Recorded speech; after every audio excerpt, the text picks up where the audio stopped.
So second variety is a PET. Okay. Should I start from this side or once you go? Okay. Okay, so digoxin has a parasympathetic effect on the AV node and SA node, resulting in the slow sinus node. We have been starting digoxin for different reasons, like the patient has presented with atrial fibrillation. In order to reduce the heart rate, the patient is present with cardiomyopathy. In order to increase the inotropic activity, we put the patient over the digoxin therapy. And many of time, these patients may end up in emergency department. They have the digoxin toxicity.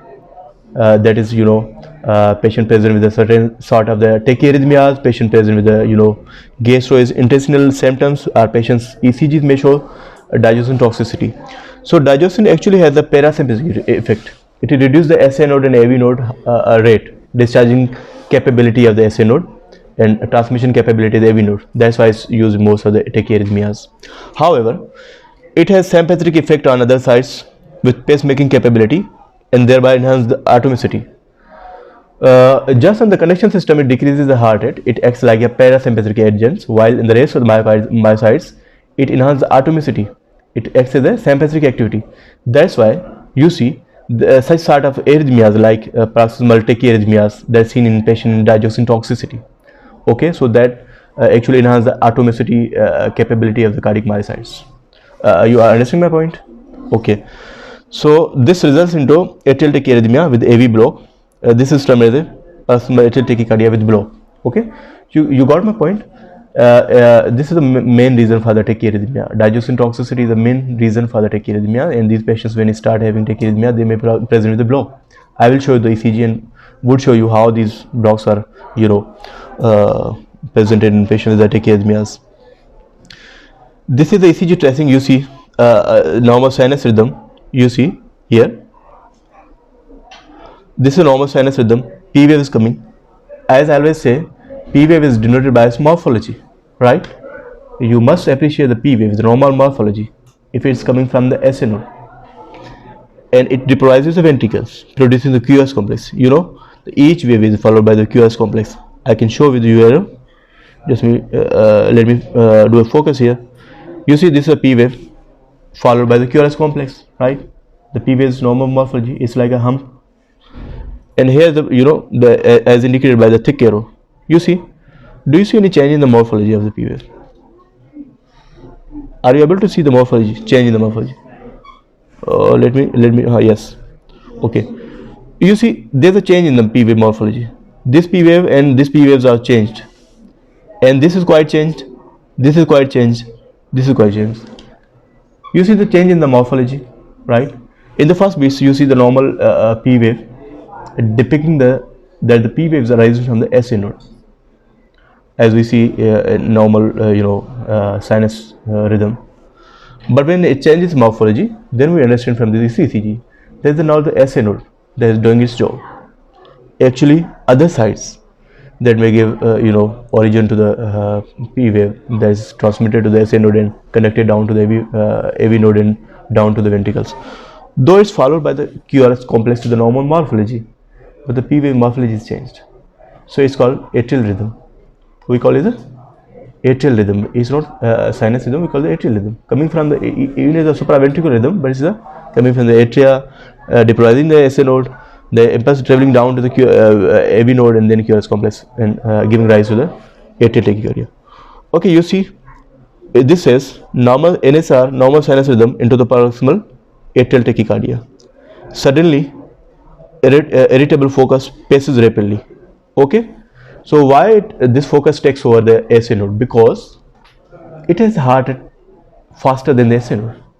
Any focus, if has heart rate faster than the SA node, would pace the heart. It is like one who is strong enough has to rule the world. Okay, so same rule applies here in the heart. If the atrial focus is more stronger, it has a more heart rate. It over dominates the SA node and gives atrial rhythm. Okay, you see change in morphology, heart larger. You see this is the R wave seems to be they are quite wide apart in the normal sinus rhythm, but in when the patient starts tachycardia, they have closed RR intervals. It means the patient's heart rate has increased. Patient's heart rate has increased, and change in the morphology, the rhythm has changed. In the narrow complex, the rhythm is supraventricular. Okay, you got this tracing ECG. Okay, okay. We talked about the paroxysmal tachycardia with block, right? Why we call it a block? Because as you have been studying since second year physiology classes and second year MBBS, that we see that when the cell is in depolarized state, when there is a change in the resting membrane potential of the cells, then the cell would be called in the refractory state. Then you cannot elicit another action potential into the cells until it recover from that action potential and has the reversibility of the membrane potential from positive to negative. Then it would take another impulse and causes the depolarization of the cells. So same mechanism applies here in atrial arrhythmias, because we talked about the patient's heart rate would increase. Atria would be contracting on rate more than 130, 140, 150, maybe 200, while the AV node is not receiving all impulses, because AV node has time constraints.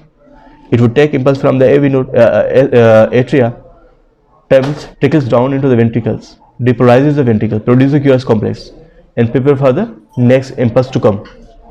But in atrial tachyarrhythmias, you see the atria is contracting at much faster rate.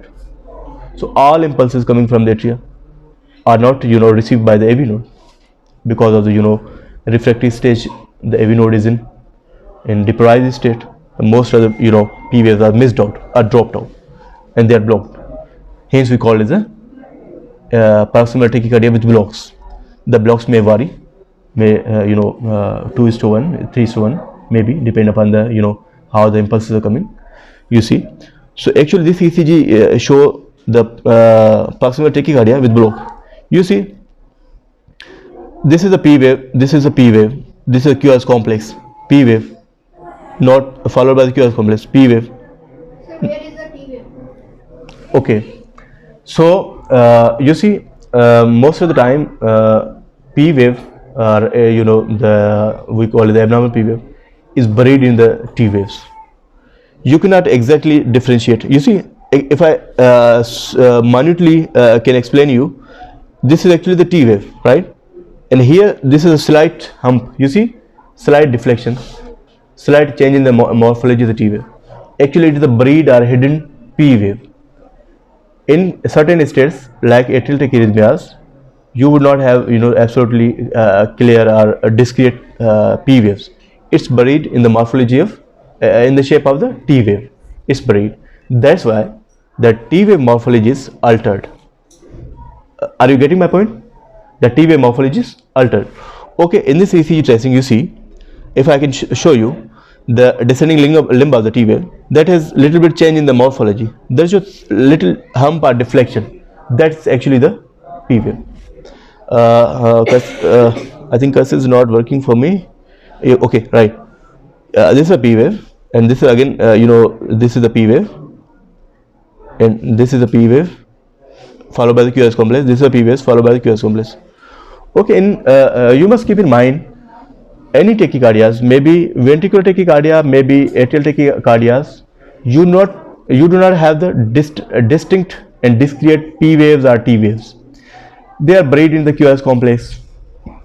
They are hidden out. They cannot be recorded over the ECG paper, because of the change in the refraction rays of the ECG. That's why. So you have to follow the morphology. You have to follow the path of the P and T waves. Okay. So in this ECG tracing, you see this P wave is not followed by the QRS complex. Again, this is the P waves followed by the QRS complex. This is the P wave followed by the QRS. But this P wave is not followed by the QRS complex. Again, there is a recurrence of the P waves. So you see the different P waves, they are coming out, but all are not conducted to the ventricles, and all are not producing the equal QRS complex. They have variability. This is called paroxysmal tachycardia with block. You must have seen such sort of ECGs in medical ward, because many patients with a respiratory disease like COPD, like the patient's tuberculosis and bronchiectasis, many other conditions that involve the heart, can have such ECG presentation in in medical unit. So this is that clear? Any confusions you have? Okay.